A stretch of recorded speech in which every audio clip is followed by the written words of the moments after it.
So I've really wanted to start sharing just some small coding tips while I'm working throughout the day, and these are literally as I'm working. So right now I'm currently working on Clever Beagle's upcoming SaaS product Command, and sometimes I find stuff that doesn't really fit into the Feature Friday series, which is just like dumb little stuff that comes up during the day that I think it's really important to know or at least understand, but it doesn't really fit into the narrative of one of those videos.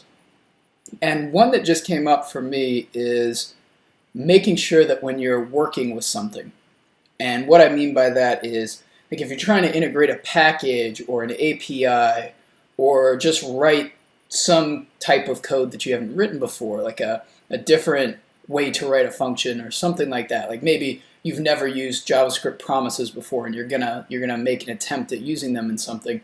Uh, to not go in with the expectation that it's going to work on your first try. And the reason I say that is when you go in with the expectation of it just working the first time, so literally maybe you copy and paste from the documentation of some package, or you copy from like I forget, the Mozilla Developer Network documentation for what a JavaScript promise is or how it should work. If you go in with the expectation that it's just going to work as is, you get really, really frustrated, and more importantly, you get distracted when it doesn't work exactly as you'd expect. And so a lot of your mental energy shifts from trying to understand this thing to, well, why doesn't this thing work? And you get a little bit angry. And what that ultimately does is it distracts you from just that overall experience of learning. And so something that I've done is just kind of go in with the expectation that this is not going to work.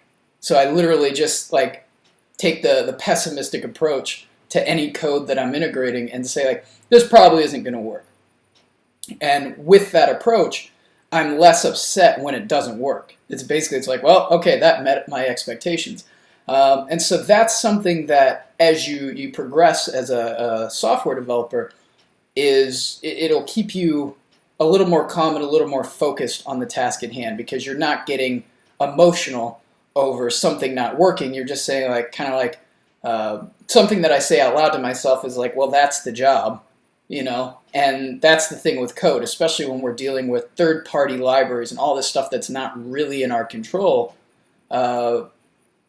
It's just more likely that things aren't going to work. So as you progress and as you work on literally anything, it doesn't matter if you're building a product or you're just doing like your day job and you're just trying to go through something, just go in with that expectation that it's not going to work and see how that kind of chills you out and allows you to focus a bit better on whatever the task at hand is.